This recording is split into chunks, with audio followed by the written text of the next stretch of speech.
इससे पहले कि आप फिजियोथेरेपी करियर ऑप्शन को चूज करें, ये बात सुन लो जो आपको और कोई नहीं बताएगा। इनफैक्ट फिजियोथेरेपी हर किसी के लिए नहीं है, और फिजियोथेरेपी अगर आप कर रहे हो तो ये आपका एक गलत डिसीजन भी हो सकता है, क्योंकि बहुत सारे लोगों के लिए ये इंटेंस स्ट्रगल, बहुत सारी मुश्किलें और बहुत सारी कंपटीशन ला सकता है। अगर आप एक इजी करियर ऑप्शन, जल्दी पैसा कमाने का कोई जरिया ढूंढ रहे हो, या फिर सिंपल फॉल बैक ढूंढ रहे हो कि मैं अगर एमबीबीएस नहीं मिला तो मैं फिजियोथेरेपिस्ट कर लेता हूँ, तो ऐसा नहीं हो सकता।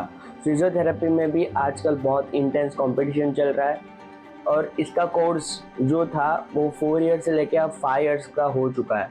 तो it's like a MBBS only. Hi everyone, welcome back to my channel. So आपने बहुत सारे वीडियोस ऐसे देखे होंगे जिसमें आपको बता रहे होंगे कि आपको फिजियोथेरेपी क्यों ऑप्ट करना चाहिए, लेकिन आज हम कुछ अलग बात करेंगे। मैं बात करने वाला हूँ कि फिजियोथेरेपी क्यों ऑप्ट नहीं करना चाहिए। सब लोग बात करते हैं कि फिजियोथेरेपी करने के लिए आपको क्या बेनिफिट्स मिलेंगे, उसका क्या इम्पैक्ट होगा, आपकी सैलरी कितनी होगी, करियर ऑप्शंस क्या होंगे, और भी बहुत सारी चीज़ें आपको बता रहे होंगे। लेकिन इस वीडियो में हम बात करने वाले हैं कि आपको फिजियोथेरेपी क्यों चूज नहीं करना चाहिए। अब हम एक रीज़न की बात करेंगे। अगर आप सोच रहे हो कि फिजियोथेरेपी एक ऑप्शन है, सपोज कि मुझे अगर एमबीबीएस, बीएचएमएस या बीडीएस नहीं मिलता है तो मैं फिजियोथेरेपी को ले लूँगा, उसमें भी मेरे को डॉक्टर तो लग ही रहा है। बट ऐसा मत करना। अगर आप जेन्युइनली फिजियोथेरेपी के कोर्स को, फिजियोथेरेपी की फील्ड को अगर आप लव नहीं करते, प्यार नहीं करते, आपको उसके लिए कुछ इंटरेस्ट नहीं है, तो आप इस फील्ड में नहीं रह सकते। क्योंकि आपको 4 साल तक आपको इसके ऊपर इन्वेस्ट करना है, खुद का माइंड, खुद की बॉडी को इन्वेस्ट करना है। आप जैसे एमबीबीएस के स्टूडेंट्स पढ़ते हैं वैसे ही कोर्स है इसमें भी, तो उस तरीके से आपको पढ़ना पड़ेगा, आपको उस तरीके से आपको टाइम देना पड़ेगा। तो अगर आप सोच रहे हो कि अगर मुझे एमबीबीएस, बीडीएस या फिर बीएएमएस नहीं मिलता है तो मैं फिजियोथेरेपी ऑप्ट कर लूँगा और इजीली मैं निकल जाऊँगा, बट ऐसा मत करना। सेकेंड रीज़न ये सोचते हैं लोग कि फिजियोथेरेपी है ना, ठीक है, बहुत इजी होगा, उसका सिलेबस बहुत इजी होगा, लेकिन ये बहुत बड़ा झूठ तुम सुन रहे हो। फिजियोथेरेपी का जो भी करियर है, जो भी उसका सिलेबस है, कोर्स है, वो पूरा same as it is MBBS जैसा है। तो आपको सेकेंड ईयर से आपको क्लिनिकल पोस्टिंग्स पे जाना है, आपको पेशेंट्स को हैंडल करना है, आपको प्रेजेंटेशंस करने हैं, तो ये सारी चीज़ें करनी है। जितनी भी बुक्स आप रीड करते हैं एमबीबीएस में, वो सारी बुक्स भी आपको रीड करनी है। उसके अलावा आपको प्रैक्टिकल्स के लिए रीड करना है। उसके अलावा आपको kinesiotherapy, exercise therapy, electrotherapy, physiotherapy specialized subjects जो हैं उनको भी रीड करना है, उनको भी पढ़ना है। सारी डिजीजेस जो एमबीबीएस में पढ़ाते हैं वो सारी डिजीजेस भी आपको पढ़नी है। तो ये आपको लग रहा है कि एक इजी सिलेबस होगा, लेकिन ये एक इजी सिलेबस नहीं है। थर्ड रीज़न ये है कि अगर आपको न्यू चीज़ें सीखना पसंद नहीं है, न्यू कॉन्सेप्ट्स, न्यू टेक्निक्स सीखना अगर आपको पसंद नहीं है, तो ये करियर ऑप्शन आपके लिए बिल्कुल भी नहीं है। अगर आप सोचते हो कि मैंने एक टेक्निक सीख ली है, सपोज मुझे मोबिलाइजेशन आता है तो मैं मोबिलाइजेशन ही करते रहूँ सारे पेशेंट्स को, तो ऐसा बिल्कुल नहीं है। फिजियोथेरेपी में रोज़ न्यू इवोल्यूशंस आते रहते हैं, रोज़ न्यू टेक्निक्स, न्यू कॉन्सेप्ट्स और बहुत सारी चीज़ें आती है जो आपको सीखनी पड़ेंगी। वो सीखेंगे तो ही हम अपने पेशेंट्स को बेटर रिजल्ट्स दे पाएंगे। तो वो सारी चीज़ें आपको सीखनी पड़ेंगी। आपको रोज़ खुद को अपग्रेड करना पड़ेगा, आपके नॉलेज को अपग्रेड करना पड़ेगा, तो ही आप इस करियर ऑप्शन में टिक सकते हो, वरना आप कुछ भी नहीं कर सकते इसमें। अभी फोर्थ रीज़न ये हो सकता है कि आप आपके बैचलर्स के बाद इजी अर्निंग के बारे में सोच रहे हो कि ठीक है, मैंने बीपीटी कर लिया, मेरा भी ग्रेजुएशन हो गया और अभी मैं अच्छे से पैसे कमा लूँगा, अच्छी सी सैलरी होगी। तो ऐसा थोड़ा भी मत सोचना, ऐसा बिल्कुल नहीं है। अगर आप बीपीटी कोर्स कंप्लीट करने के बाद ऐसा सोच रहे हो कि मैं सैलरी अच्छी आएगी, अच्छा पे होगा, तो ऐसा बिल्कुल नहीं है। आपको इनिशियल फेज में आपको स्ट्रगल करना पड़ेगा। इनफैक्ट बहुत सारे आजकल फिजियोथेरेपिस्ट मार्केट में आ रहे हैं, बहुत सारे ग्रेजुएट्स मार्केट में आ रहे हैं जो फिजियोथेरेपी ऑप्ट करके आते हैं एंड फिर दे आर एक्सपेक्टिंग कि भाई हम लोग अच्छा कमाएंगे, लेकिन ऐसा नहीं है। और इनफैक्ट जो प्राइवेट सेक्टर्स हैं, जो क्लिनिक्स हैं, वो सारे बहुत कम पे आउट करते हैं। Literally they are paying 4 to 5,000 per month. अब सोच लो कैसा कंपटीशन चल रहा है दिन भर दिन। तो अगर आप में नॉलेज है, क्लिनिकल प्रैक्टिकल्स की नॉलेज है, आपको आपके पास खुद की नॉलेज है, तो ही आप इस करियर ऑप्शन में टिक सकते हो। क्योंकि हमेशा कोई भी पेशेंट होगा वो अच्छे डॉक्टर को ही चॉइस करेगा। कोई भी ऐसा नहीं होगा कि अरे गरे के पास जाएगा और उसको चूज करेगा, तो वैसा बिल्कुल नहीं है। तो आपको दिन भर दिन आपको खुद को अपग्रेड करना है। हमेशा आपको एक फ्रंट पेज पे रहना है कि ताकि आप उस करियर ऑप्शन में टिक सको। और इनिशियल फेज में तो आपको सर्वाइव करना पड़ेगा विद कम सैलरीज के साथ। उसके बाद अगर आप कुछ अच्छे पोजीशन पे पहुंचते हो, तब जाके आप सर्वाइव कर सकते हो और एक अच्छी बेटर अर्निंग कर सकते हो। अब आप सोच रहे होगे कि कम टाइम में मेरा ग्रेजुएशन हो जाएगा और मैं अच्छी अर्निंग कर लूँगा, तो ये बिल्कुल नहीं है। तो एक और रीज़न है, अगर आप फिजियोथेरेपी को पढ़ने के लिए 5 साल अगर आप इन्वेस्ट नहीं कर सकते, तो आप इस कोर्स को ऑप्ट मत करना। क्योंकि आपको पूरे 5 साल आपको पढ़ना पड़ेगा। सारे के सारे बुक्स पढ़ने पड़ेंगे, बहुत सारे सब्जेक्ट्स पढ़ने पड़ेंगे, बहुत सारे प्रैक्टिकल्स करने पड़ेंगे, पेशेंट्स देखने पड़ेंगे, इवन उसके बाद आपको मास्टर्स करना पड़ेगा।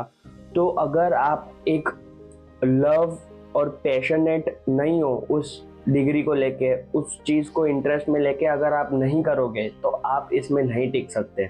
6th रीज़न ये है कि अगर आप खुद के फिजिकल एंड मेंटल हेल्थ को, मतलब मेंटल एबिलिटी को एक्टिवली पार्टिसिपेट नहीं कर सकते, मतलब कि जब आप फिजियोथेरेपी ऑप्ट करते हो तो आपको खुद के फिजिकल एफर्ट्स भी लगाने पड़ते हैं पेशेंट को ट्रीट करने के लिए।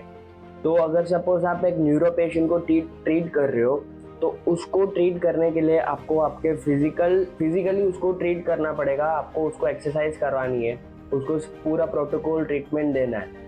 तो ऐसे आप एक पेशेंट नहीं देखोगे, सुबह से शाम तक आप बहुत सारे ऐसे पेशेंट्स देखोगे जिसमें आप खुद को मेंटली और फिजिकली आप खुद का इन्वेस्ट करोगे। आप फिजिकली और मेंटली एक्टिव होने चाहिए इस करियर ऑप्शन में ऑप्ट करने के लिए। तो ऐसा बिल्कुल नहीं है कि आप बस बैठे हो और आप चाहते हो कि मेरे पेशेंट्स अपने आप ट्रीट हो जाए, तो ऐसा बिल्कुल नहीं है। आपको डायग्नोज करने के लिए भी उनको एक्टिवली आपको पार्टिसिपेट करना पड़ेगा, उनको ट्रीट करने के लिए भी आपको एक्टिवली पार्टिसिपेट करना पड़ेगा। तो अगर आप मेंटली और फिजिकली अगर एग्जॉस्ट हो जाते हो, तो ये आपके लिए नहीं है। क्योंकि उसके बाद आप खुद की सोशल लाइफ और पर्सनल लाइफ भी नहीं जी पाओगे।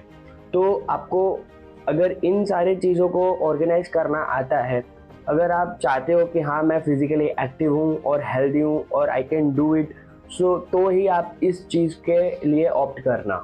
एक और रीज़न और है कि अगर आप पेशेंट के साथ अच्छे से कम्युनिकेट नहीं कर पाते हो, तो आप इस करियर ऑप्शन में नहीं आ सकते।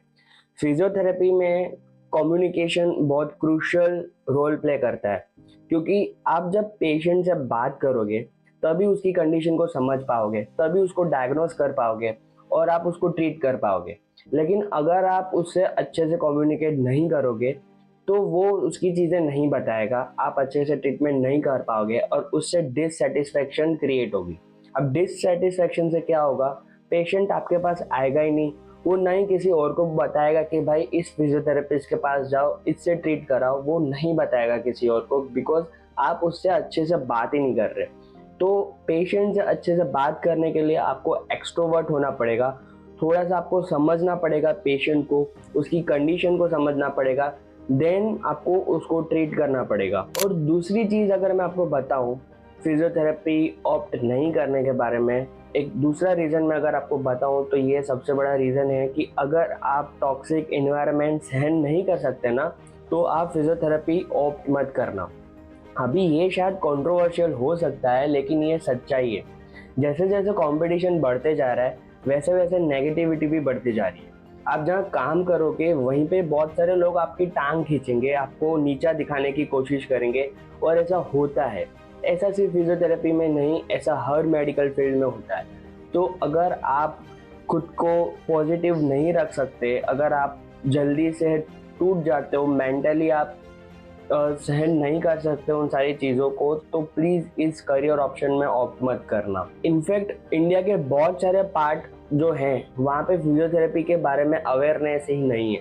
और अगर आप सपोज उस जगह पे आप काम करते हो तो आप डीमोटिवेटेड फील कर सकते हो, क्योंकि उनको अवेयरनेस ही नहीं है व्हाट इज फिजियोथेरेपी, फिजियोथेरेपी क्या रोल प्ले करता है, उनको नहीं पता है। तो आपको ऐसी सिटी में काम करना पड़ेगा, वहाँ पे आपको अपॉर्चुनिटीज़ ढूंढनी पड़ेगी जहाँ आपके बारे में अवेयरनेस हो, फिजियोथेरेपी के बारे में अवेयरनेस हो। तो आपको डीमोटिवेटेड नहीं होना है उन सारी चीज़ों को देख के। अभी आपका डिसीजन लेने से पहले ये सारे पॉइंट्स को आप ध्यान रखना जो कि मैंने आपको अभी बताया। 5 सालों की पढ़ाई करना, स्ट्रॉन्ग कम्युनिकेशन करना, बहुत सारे प्रैक्टिकल्स करना, और आपकी फिजिकल डिमांड खुद को प्रेजेंट करना, और कंटिन्यूसली आपको लर्निंग करना, और इनिशियल फेज में आपको लो अर्निंग्स होंगी, और एक टॉक्सिक इन्वायरमेंट भी सहन करना पड़ सकता है कभी कभी। तो इन सारी चीज़ों को, ये सारे पॉइंट को ध्यान में रख के ही आप इस करियर ऑप्शन को ऑप्ट करना। तो अगर आप इन सारे चैलेंजेस को एक्सेप्ट करते हो, इन सारे चैलेंजेस का सामना कर सकते हो, तो आप फिजियोथेरेपी कर सकते हो। और तब ये फिजियोथेरेपी आपको बहुत रिवॉर्डिंग हो सकता है, आपकी लाइफ में अच्छे इम्पैक्ट क्रिएट कर सकता है, आप अच्छा अर्न कर सकते हो। इनफैक्ट अगर आप एग्जांपल ले लो, तो पहले मैं भी ऐसा ही था। मुझे करना था एमबीबीएस, बट कुछ रीजंस की वजह से मुझे वो चीज़ नहीं मिली। Then I opt for the physiotherapy. But मुझे इंटरेस्ट था एक डॉक्टर बनने में, पेशेंट्स को ट्रीट करने में। तो मैंने इस करियर ऑप्शन को मैंने पेशेंट के हिसाब से देखा, और धीरे धीरे मैं इसके लिए बहुत ज़्यादा पैशनेट होने लगा, पेशेंट्स को ट्रीट करने में और न्यू चीज़ सीखने में। मैं आज 4th ईयर में हूँ और बहुत सारी न्यू चीज़ें सीखने के लिए रेडी हो जाता हूँ कि नहीं, मुझे ये भी सीखना है, ये भी सीखना है, ये भी सीखना है। तो अगर आप ये माइंडसेट से आते हो कि आपको बहुत सारी चीज़ें सीखनी है, पेशेंट्स ट्रीट करने हैं, तो आप इस करियर ऑप्शन को चूज कर सकते हो। तो बहुत गहराई से सोचना, क्योंकि ये एक करियर है। आप आपके फ्रेंड्स के साथ, पेरेंट्स के साथ डिस्कस करो और सही चीज़ को चूज करो, क्योंकि ये करियर आपके पूरे लाइफ टाइम चलने वाला है। आप इससे अर्न करने वाले हो, खुद का घर चलाने वाले हो, तो ये करियर ऑप्शन आपके लाइफ टाइम चलने वाला है। तो अच्छे से चूज करना, सोच समझ के चूज करना। आई होप इस वीडियो से आपको एक क्लियर विजन मिला होगा कि फिजियोथेरेपी क्यों ऑप्ट करना चाहिए एंड क्यों नहीं करना चाहिए। अगर इस वीडियो से आपको थोड़ी भी हेल्प मिली हो तो लाइक बटन दबा देना एंड शेयर कर दो उन सारे फ्रेंड्स के साथ जो अभी फिजियोथेरेपी लेने का सोच रहे हैं एंड कंफ्यूज्ड हैं। एंड सब्सक्राइब कर दो मेरे चैनल को for more information about this field. Thank you.